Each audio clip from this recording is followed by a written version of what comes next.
Olá, amigos e amigas, vamos pro nosso papo com café? Hoje minha cachorrinha tá aqui por perto, então se ela começar a latir, vocês não liguem, tá bom? Eu me dei conta, gente, de que eu tô mais ou menos com essa conta no Instagram há uns 6 meses, também no meu canal no YouTube. E eu nunca me apresentei pra vocês. Eu nunca falei pra vocês da minha trajetória, quais as minhas formações nessas terapias e por que eu fui parar aqui, né?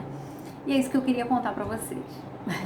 Bom, eu sou Ana Paula Tavares, estou, nesse mundo como Ana Paula Tavares, sou servidora pública federal, eu tenho pós-graduação em gestão pública e em docência no ensino superior. Gente, sabe aquele filme, O Misterioso Caso de Benjamin Button? Acho que é esse o nome. Que o homem nasce velho e ele vai rejuvenescendo? Sou eu. Gente, eu costumo dizer que eu nasci adulta e responsável. Eu realmente nasci, ninguém me ensinou isso. Eu lembro que eu com 4, 5 anos, minha mãe trabalhava fora e ela deixava a orientação para eu ir para a escolinha sozinha, que ficava na rua de cima, mas antes passar na casa da vizinha para pegar meu lanchinho. Então eu passava na casa da vizinha, pegava o lanchinho, que normalmente era banana, e ia para minha escolinha, eu com 4, 5 anos. Eu com 9 anos, eu pegava 2 ônibus sozinha para ir para a escola.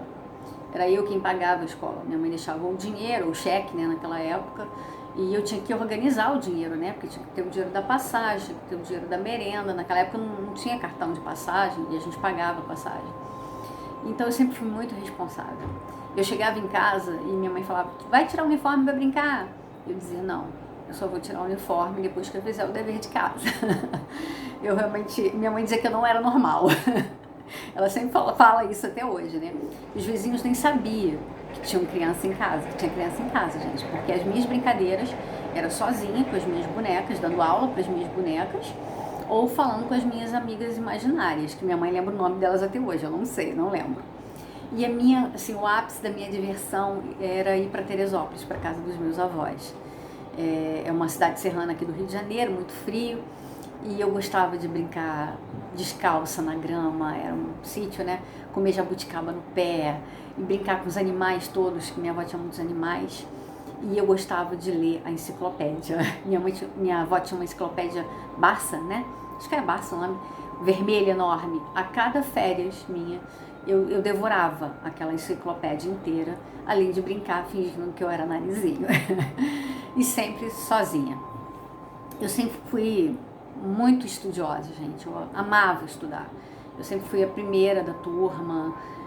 Minha mãe saía para as reuniões quando ia, e voltava inflada, As mães das minhas amiguinhas adoravam que elas fossem minhas amigas, porque eu era muito certinha, muito responsável, muito estudiosa. Eu, com 13 anos, eu ia sozinha pro cinema. Todo sábado eu gostava de ir pro cinema, sozinha. Enfim, eu não era muito normal, quando minha mãe diz. Eu com 14 anos, acho que eu já contei isso pra vocês, eu comecei a ter alguns porquês, fazer algumas perguntas. Por que algumas pessoas são ricas, outras pobres, umas doentes, outras saudáveis? E com isso eu mergulhei na obra do Chico Xavier, que me deu algumas respostas, que eu precisava naquele momento, e foi muito importante pra mim. Eu lembro que eu li também muito Paulo Coelho nessa época. Só que, gente, pensa numa pessoa que já nasceu responsável, que nasceu querendo ser toda certinha, lê a obra do Chico Xavier. Eu me tornei, gente, uma pessoa que queria ser a mais certinha do mundo, porque eu não queria passar pelo umbral. Olha só que loucura, Então, eu me tornei muito exigente comigo mesma, mas muito. Assim, eu não me permitia tirar uma nota baixa, eu não me permitia fazer algo errado, eu não me permitia chegar sequer atrasada. E isso foi um pouco me endurecendo, Ao mesmo tempo que foi me dando um senso de justiça muito grande, porque a gente também tem que valorizar o que isso me trouxe de bom. Me deu um senso de justiça muito grande, de querer ser justa com as pessoas, mas também me deu esse senso de correção. Até aí tudo bem, se isso fosse só comigo. Só que eu passei a exigir muito isso das pessoas, gente. E eu no serviço público, por exemplo, eu chefiei alguns setores. Um dos setores foi a segurança de um órgão público, Então vocês imaginem, eu aqui com 1,55, carinha de frágil, tendo que chefiar a segurança de um hospital com 200 e poucos homens. Eu que já tinha essa bagagem de exigência, de dureza, me tornei ainda mais forte, mais dura. E, gente, pensa assim numa pessoa que eu sempre vi o outro, né? Também sempre tive muito isso, empatia. Talvez a minha lua em peixes, né? Eu sempre tentei procurar me colocar no lugar do outro. Então eu sempre tive presente para ajudar a família inteira, seja financeiramente, com a presença, com o apoio, os amigos a mesma coisa. E esse nível de exigência comigo e com os outros foi me tornando uma pessoa muito dura, muito exigente com as pessoas, muito, extremamente exigente com as pessoas. Tudo que eu exigia de mim, eu exigia das pessoas. Só que eu li uma frase uma vez que diz o seguinte: a gente tem que ser forte, mas a gente não pode ser rígido, porque rígido quebra. E eu quebrei. Gente, eu quebrei. Chegou um momento da minha vida que eu passei por uma dor. Eu não sei nem descrever isso, eu não sabia nem que esse tipo de dor existia. Era uma dor que me consumia por dentro. Eu não sentia mais vontade de viver. Eu olhava para as coisas, eu não via graça, eu não via mais beleza em nada. E eu sempre fui uma pessoa que apreciei muito o belo, né? Uma nuvem na montanha, cachoeira, eu sempre gostei muito disso. Eu não conseguia ver beleza mais nem nisso. E você sabe, quanto menos, né, mais baixo a gente vibra, mais a gente atrai o que a gente está vibrando, né? Então, o que eu comecei a atrair naquele período? Mais dor, mais sofrimento. E como eu pensava assim, poxa, eu sempre ajudei as pessoas, sempre estive atenta, né, às necessidades das pessoas, as pessoas não conseguem ver como eu estou. E as pessoas não viam, gente, não percebiam. Ou se percebiam, acho que elas pensavam assim: a Ana Paula é tão forte, cara, tão durona, é um touro bravo, ela sempre foi um touro bravo. Isso aí daqui a pouco passa, né? Eu penso que as pessoas imaginaram isso. Só que não passou, e eu não tive ajuda, justamente porque as pessoas talvez não pensassem que eu precisasse de ajuda. Porque fui sempre eu que ajudei todo mundo, né? E foi um período muito difícil. Foram meses nessa dor profunda. E aí eu fui buscar auxílio, né? Psicólogo, algumas terapias holísticas. Só que, gente, eu achava que era uma ajuda tão rasa. Ninguém conseguia, eu achava que ninguém conseguia ver a profundidade da minha dor e me ajudar nesse nível, entendeu? Profundo. Eu falei, quer saber? Eu vou me ajudar. Eu vou estudar tudo isso aí.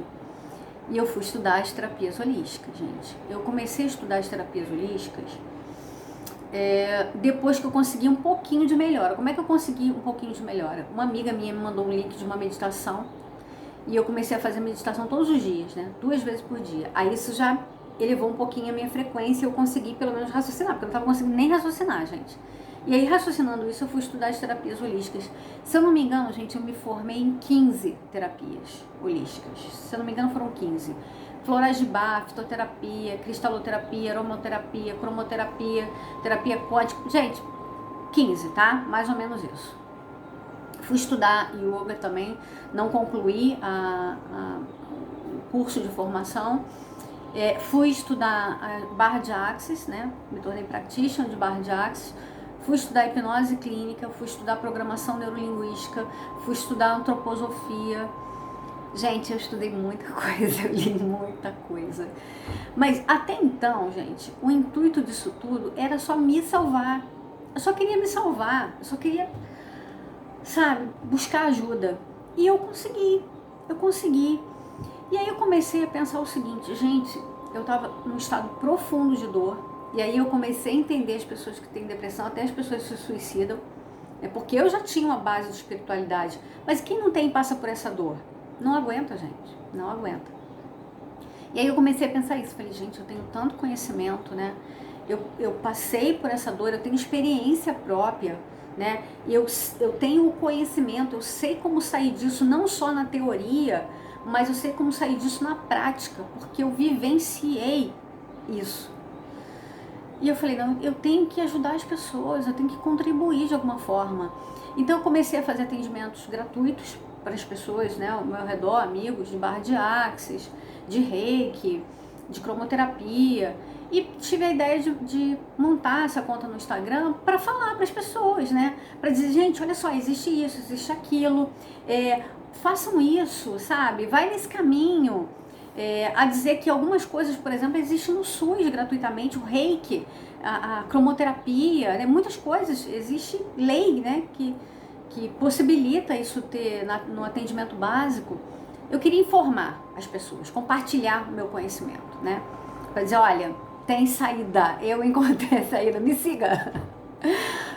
Tô brincando, né? Mas é mais ou menos isso, eu queria compartilhar com vocês.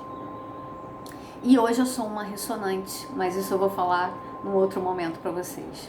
Então, gente, a única coisa que eu espero de verdade, com esses vídeos, com esses posts que eu faço, com essas informações, é compartilhar com vocês que, primeiro, vocês não estão sozinhos, quem já me procurou no direct sabe que eu respondo, eu tô aqui, sempre que possível vou sim responder, ajudar, ou vou indicar algum vídeo meu que fala sobre a sua dor, né, porque as dores são diferentes, cada um tem a sua. Mas é isso, é para dizer para vocês, eu tô aqui, existe saída, e tudo que eu souber, tudo que tiver dentro do meu conhecimento, eu vou compartilhar com vocês, porque eu quero que vocês saiam também desse estado de dor e venham para um estado de vida leve, porque isso é possível. Vamos seguir juntos nesse caminho, tá bom? Beijos, amigos! Não esquece, se estiver gostando de conversar comigo, clica aí no inscrever-se no gostei. Se estiver no Instagram, meu amigo do Instagram, vai lá no YouTube, se inscreve lá também, tá bom? Beijos! Agora eu vou concluir.